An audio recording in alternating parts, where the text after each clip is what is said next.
Charles, king of the Franks, and placing the crown on his head, exclaimed, "May God grant life to the great and pacific emperor." 304 years earlier, the last emperor had been deposed. In crowning Charles, or Charlemagne, as he came to be called, Leo revived the ancient empire. Now reborn under the aegis of the church. This makes me wonder, is this the goal of Leo XIV? To reestablish a lost empire? To restore what was lost, ironically and prophetically, at the hands of the nation of France in 1798? This happened when the Pope was taken prisoner and the Holy Roman Empire officially came to an end, something that Revelation chapter 13 verse 3 refers to as the deadly wound. In the book The Great Controversy, there's a statement about end-time events that may be relevant to this conversation, especially regarding the establishment of old power and old ways of doing things. It says, Romanism in the old world and apostate Protestantism in the new will pursue a similar course toward those who honor all the divine precepts. A connection here is made between a certain class of Protestants in the New World, also known as the United States, joining with Romanism in the Old. This is why it's so troubling to me that the Pope has been selected from the United States. As you're going to see in a moment, there are even more significant things that Pope Leo III, Pope Leo X, and Pope Leo XIII did that could potentially be inspiring the new Pope. Picking up from page 268 of the Story of Christianity, in speaking of Pope Leo III, it says, as Emperor Charlemagne felt called to rule his people, both in civil and in ecclesiastical matters. I hope you're catching all of this. The first emperor of the revived empire, who was crowned by Pope Leo III, understood the assignment. He wanted to rule over church and state, and I want you to take a look at what this led to. He appointed bishops, just as he named generals, although always seeking men of worth.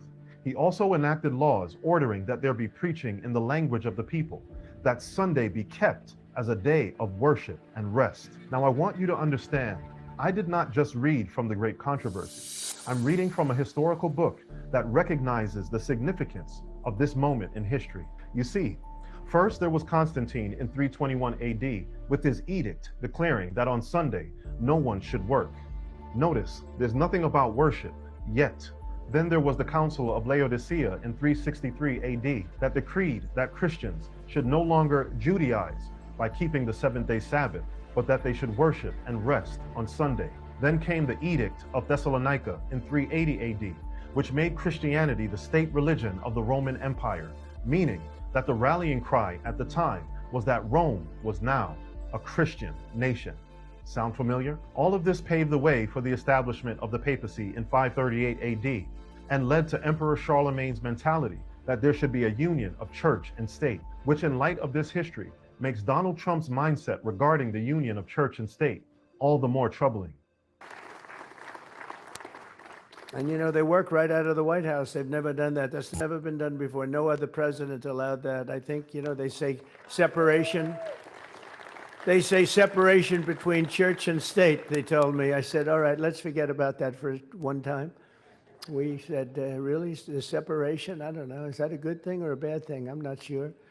But whether there's separation or not, you guys are in the White House where you should be, and you're representing our country, and we're bringing religion back to our country. Now, please remember, I'm not picking on Trump. When it comes to prophecy, politicians are just placeholders. The focus is, and always should be, on what the church is doing and how it's trying to gain power over the state. But as this book says, Charlemagne wanted Sunday enforced as a day of worship and rest, and Pope Leo III was right there with him. Now, I don't know about you, but this is something Charlemagne wanted Sunday enforced as a day of worship and rest, and Pope Leo III was right there with him. Now, I don't know about you, but this is some very important historical prophetic food for thought. 2 Leos down, 2 to go. Next up is Leo X. This Leo was Pope during the rise of the Reformation and the excommunication of Martin Luther. This was a moment in time when the papacy was trying to put an end to the Reformation, which meant putting an end to all who challenged their authority, the very authority that had been established by the first Pope Leo. Martin Luther was denounced as a heretic and excommunicated from the church by Leo X. And it makes me wonder if this Pope has that in mind. The prospect of that is troubling to me as well, in light of this statement from the Great Controversy that speaks of a future scenario. It says, as the Sabbath has become the special point of controversy throughout Christendom, and religious and secular authorities have combined to enforce the observance of the Sunday, the persistent refusal of a small minority to yield to the popular demand will make them objects of universal execration. And that word execration means the act of cursing or denouncing. More food for thought. And finally, Pope Leo XIII, the most recent Pope Leo, who was known as the Pope of the working man. This was because he was the first pope to systematically address the struggles of the working class during the industrial age. He wrote Rerum Novarum, a papal encyclical that condemned the exploitation of workers under unregulated capitalism. And he did so in his encyclical by saying the following: from this follows the obligation of the cessation from work and labor on Sundays, and certainly holy days.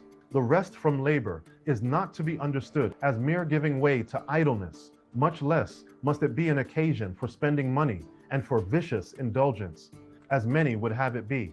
But it should be a rest from labor, hallowed by religion. Rest combined with religious observances disposes man to forget for a while the business of his everyday life, to turn his thoughts to things heavenly and to the worship which he so strictly owes to the eternal Godhead. It is this above all which is the reason and motive of Sunday rest, a rest sanctioned by God's great law of the ancient covenant. Remember thou keep the Sabbath day, and taught to the world by his own mysterious rest after the creation of man. He rested on the seventh day from all his work which he had done. The Pope made the connection between workers' rights and Sunday rest that he refers to as Sabbath rest.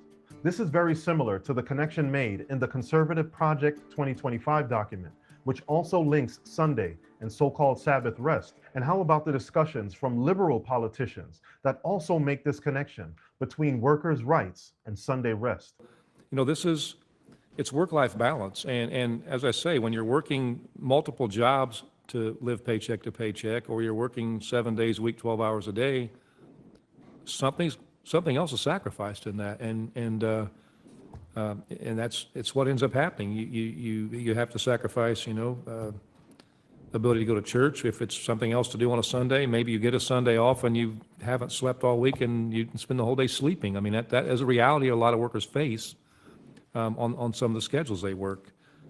Well, listen, I agree with you. I think we should have an interest in leisure time, right? We should have an interest in making sure that people are able to find value outside of work. A lot of people find value in work, and I'm glad that they do, but a lot of people find more value by the institutions and the social clubs and the churches that they affiliate and spend time with outside of work. But that is just less accessible for people today, and that should be a public policy interest of the United States Congress, and I appreciate